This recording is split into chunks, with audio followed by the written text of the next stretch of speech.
नमस्कार भक्तांनो, तुमचं सगळ्यांचं मनापासून स्वागत आहे। तर 13 फेब्रुवारी 2025 या दिवशी गुरु प्रतिपदा आहे। आता गुरु प्रतिपदा म्हणजे नावातच जसं नावावरूनच आपल्याला असं समजण्यात येतं की गुरूंचा दिवस आहे या दिवशी। तर या दिवशी नेमकं काय झालं होतं, तर गुरु कोणाला म्हणतो आपण सर्वात आधी हे आपण जाणून घेऊया। गुरु म्हणजे जे गुरु ब्रह्मा गुरु विष्णू आपण ज्याला म्हटलं जातं, पण गुरुचा अवतार, गुरुची व्याख्या, गुरुची उपमा कोणाला दिली गेली आहे तर दत्तात्रय भगवान। तुम्ही कोणत्याही देवाला मनापासून तुम्ही त्यांची पूजा करा, त्यांची आराधना करा, पण जेव्हा गुरुचा प्रश्न येतो तेव्हा श्री स्वामी समर्थ म्हणजे ज्यांनी अवतार घेतलेला आहे गुरु दत्तात्रय यांनाच असं गुरु म्हणून असं उपासना किंवा त्यांचीच उपासना केली जाते। जेव्हा आपल्याला सांगितलं जातं की गुरूंची उपासना करा तर आपल्याला भगवान दत्तात्रय, कारण फक्त भगवान दत्तात्रय आहे ज्यांना गुरूंचा पद मिळालेला आहे सांगण्याचा तात्पर्य।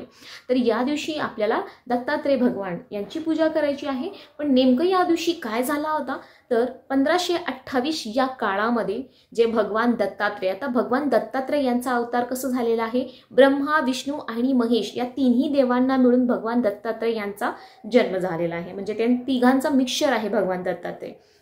आणि भगवान दत्तात्रय यांनी काळोकाळी म्हणजे जेव्हा गरज पडली आपली पृथ्वी तलावरती तसं त्यांनी अवतार घेतले आहे। तर नृसिंह सरस्वती, श्रीपाद श्री वल्लभ तसंच श्री स्वामी समर्थ महाराज यांचा अवतार घेतले आहे। तर 1528च्या काळामध्ये जेव्हा दत्तात्रय भगवाननी यांनी अवतार गेलं ते विदर्भमध्ये जे कारंजा म्हणून आहे तर तिकडे त्यांनी भगवान नृसिंह सरस्वती यांनी एक अवतार धारण केला होता आणि ते आपल्या पूर्ण भारत देशामध्ये 100 वर्ष राहिले आणि त्यानंतर 50 वर्ष त्यांनी गाणगापूर इकडे ते राहिले होते। म्हणजे देवांचा भक्तींचा एक अध्यात्म क्रिएट करण्यासाठी त्यांनी लोकांचे प्रश्न सोडवले, लोकांना प्रचिती दिली त्यांची आणि त्यानंतर तिकडून ते शैल्यगमन म्हणजे निघून गेले। ते 100 वर्ष त्यांनी पृथ्वी तलावरती म्हणजे भारतामध्ये सगळीकडे फिरून त्यांनी लोकांची मदत केली, त्यांचे प्रश्न सोडवलं, त्यांना प्रचिती दिली आणि त्यानंतर 50 वर्ष गाणगापूर येथे त्यांनी ही सेवा चालू ठेवली, लोकांना प्रचिती दिली आणि एक खूप सुंदर असं श्री क्षेत्र तिकडे निर्माण झालेलं आहे गाणगापूर। आणि त्यासोबतच त्यानंतर ते 150 वर्षपर्यंत त्यांनी काम केलं आणि त्यानंतर त्यांना अवतार आता संपवायचा होता। अवतार घेत असतात, मग काही कार्य केल्यानंतर परत ते त्यांचा अवतार संपवत असतात। तर अवतार संपवताना जेव्हा त्याला म्हणलं जातं श्रीशैल्य गमन करताना त्यांनी त्यांचे जे पादुका आहे तिकडे गाणगापूर येथे ठेवले, निर्गुण पादुका ज्याला म्हणलं जातं, आणि आज या पादुकांची तिकडे तेव्हापासून त्यांची पूजा होत असते। 1528 काळामध्ये तिकडे त्यांनी अवतार घेतला होता, म्हणजे 150 वर्ष म्हणजे हे गाणगापूर येथे तिकडे त्यांची जी पादुका आहे त्यांची पूजा अर्चना तेव्हापासून ही सुरू झालेली आहे। तर निर्गुण पादुका गाणगापूर येथे गंधर्वपूर ज्याला असं म्हणलं जातं तो आधी, आता त्याचं नाव गाणगापूर असं पडलेलं आहे, तिकडे निर्गुण पादुका यांची पूजा केली जाते जे दत्तात्रय भगवान म्हणजे नृसिंह सरस्वतींची आहे। आणि याच दिवशी श्रीशैल्य गमन केला होता भगवान नृसिंह सरस्वतीने, म्हणून या दिवशी आपण श्री गुरु प्रतिपदा म्हणून असं साजरा केलं जातं। म्हणजे ज्यांचं जे अवतार आहे श्रीपाद श्री वल्लभ त्यानंतर श्री नृसिंह सरस्वती यांचा अवतार इकडे त्यांचा संपण्यात होतं आणि त्यानंतरही त्यांनी गुप्त रूपामध्ये काय होणार, पण त्यांचं जे सामाजिक कार्य आहे, लोकांना प्रचिती, लोकांची दुःखातून मुक्तता करण्यासाठी ते काम त्यांचं गुप्त रूपे चालूच होतं। आणि पण या दिवशी श्रीशैल्य गमन केलं होतं त्यांनी, त्यामुळे या दिवशी आपण गुरु प्रतिपदा म्हणून असं साजरा केलं जातं। तर आता गुरु, आणि आपल्याला माहिती आहे की गुरूंचा स्थान देवांपेक्षाही मोठा असतो, कारण देव आपल्याला या भूमीवरती घेऊन येतात, आई वडील जे आहे ते आपल्याला जन्म देत असतात, पण जे दिलेला जन्म आहे तो सार्थक जो करत असतो तो आपले गुरु असतात। म्हणून गुरु जे आहे त्यांना सर्वोच्च उच्च कोटीची जे स्थान आहे ते दिलेलं आहे। म्हणून गुरुची भक्ती करा, आणि असं सांगितलं जातं की जर तुम्ही गुरुला जपणार आहे तर गुरुही तुम्हाला जपणार आहे। गुरुला जपा म्हणजे गुरूंची पूजा करा, त्यांची भक्ती करा, त्यांची उपासना करा। गुरुचरित्र म्हणून आपल्याला वाचायला सांगितलं जातं, म्हणून त्याला गुरुचरित्र असं म्हणलं जातं। म्हणजे गुरुचं चरित्र आहे त्यामध्ये, आणि गुरुच्या चरित्राची आपल्याला उपासना करायची आहे। गुरु जर असं सांगितलं जातं की देव कोपेल तर गुरु तुम्हाला रक्षा करणार आहे, पण जर गुरु कोपेल तर देव सुद्धा रक्षा करणार नाही। तर म्हणजे देवांपेक्षा श्रेष्ठ असे आपले गुरु आहेत, म्हणून गुरूंचा कोप घेऊ नका, गुरूंना कधी त्रास देऊ नका. म्हणजे त्रास म्हणजे जे त्यांचं मार्ग आहे ते आपला मार्ग असायला पाहिजे. जे आपल्या गुरूंनी आपल्याला मार्ग सांगितले आहे त्या मार्गानुसार आपल्याला आपले काम जे आहे, आपले कार्य जे आहे ते आपल्याला करायचं आहे.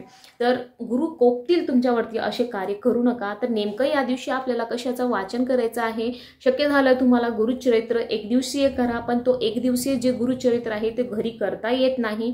तो गाणगापूर येथे नृसिंहवाडी आहे तिकडे जे दत्तधाम आहे इन शॉर्ट मध्ये, तिकडे आपण करू शकतो. अक्कलकोटमध्ये सुद्धा करू शकतो, गाणगापूर येथे करू शकतो, कुरुपूर येथे करू शकतो, नृसिंहवाडी आंध्र प्रदेशमध्ये जे कुरुपूर आहे, कर्नाटकमध्ये नृसिंहवाडी, त्या सगळ्या गोष्टी तिकडे आम्ही करू शकतो. किंवा गुरुपीठ नाशिकमध्ये जर तुम्ही राहत असाल तर गुरुपीठ वरती सुद्धा आहे, दिंडोरी येथे.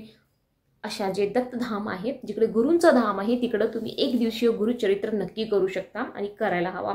पण जर तुम्ही घरी आहे, आता तुम्हाला इकडे तिकडे जाणं शक्य नाही आहे, तर तुम्ही काय करणार, तर त्या दिवशी गुरुचरित्राचा 51वा आणि 52 अध्याय आपल्याला या दिवशी आपल्या घरी वाचायचा आहे. आपल्या गुरूंची भक्ती करायची आहे. त्यांचा 51, 52 शक्य झालं तुम्हाला तर छोटी जी स्वामी चरित्र आहे, कारण स्वामी ही आपले गुरु आहेत, कारण तेही दत्तात्रय यांचाच अवतार आहे. त्यामुळे स्वामी चरित्रचा एक छोटासा पारायण जे एक तुम्ही करू शकता. स्वामी चरित्रचा 1 तासामध्ये 45-40 मिनिटामध्ये ते होऊन जातं. त्यानंतर तुम्ही गुरुचरित्र मधला, तुमच्याकडे जर गुरुचरित्र नाही आहे, आता खूप जणांकडे गुरुचरित्र नाही आहे, तर गुरुचरित्र नाही आहे तुमच्याकडे तर स्वामी चरित्र तर नक्की असणार. तर त्याचा एक छोटा पारायण तुम्ही म्हणजे स्वामी चरित्रचा एक पारायण तुम्ही करू शकता. आणि जर तुम्हाला इच्छा असेल तर तुम्ही पारायणही करा. आणि तुमच्याकडे गुरुचरित्र असेल तर गुरुचरित्रमधला 51वा आणि 52वा 2 अध्याय जे आहे ते तुम्हाला वाचन करायचं आहे. गुरु प्रतिपदा आणि त्यानंतर आपल्याला भगवान दत्तात्रय यांची आरती म्हणायची आहे. आणि त्यासोबतच तुम्ही घरामध्ये काहीतरी स्वीट बनवा त्या दिवशी, शिरा म्हणा, खीर म्हणा, आणि जे तुम्ही इतर जे जेवणार आहे, चपाती, भाजी, भात, वरण, एखादं गोड पदार्थ, ते आपल्या गुरूंना नैवेद्य दाखवा. त्यामध्ये फळ दाखवा, विडा दाखवा, विडा नैवेद्यामध्ये ठेवा, कारण आपल्या गुरूंना विडा आवडत असतं. त्यामध्ये दक्षिणा ठेवा आणि त्यानंतर ती दक्षिणा पूजा आरती नैवेद्य केल्यानंतर एखाद्या मंदिरामध्ये जाऊन तुम्ही दान करू शकता. तर त्या नैवेद्यामध्ये तुम्हाला जे नैवेद्य वाटेल, गोड वाटेल ते तुम्ही ठेवू शकता. आणि विडा आणि दक्षिणा तुम्ही ठेवू शकता. आणि ते दिवशी देवांचा अवतार होत असतो किंवा ज्या दिवशी देवांचं गमन होत असतं त्या दिवशी पृथ्वी तलावर एक वेगळी प्रकारची एनर्जी कार्य करत असते. आणि त्या दिवशी केलेली पूजा, आराधना, सेवा, दान, धर्म, पुण्य हे सगळं डायरेक्ट लिंकअप होत असतं. म्हणजे आपण केलेलं लगेच पेंडिंगमध्ये राहत नाही, ते काम लवकर होऊन जातात. त्यामुळे आपण ज्या दिवशी त्या कार्य आपल्याला सांगितलं जातं आणि त्या दिवशी आपण करायलाच हवं. आता महाशिवरात्री पण येणार आहे, त्या दिवशी नेमकं काय करायचं आहे ते आपण नेक्स्ट व्हिडिओमध्ये बघूया. कारण आपल्या गुरूंची जे आशीर्वाद आहे ते तुमच्या सगळ्यांवरती राहो, तुमच्या सगळ्यांची मनाची इच्छा जी आहे ते पूर्ण व्हावं, त्यांचा आशीर्वाद तुमच्या सगळ्यांवरती राहो. श्री स्वामी समर्थ. सगळ्यांना व्हिडिओ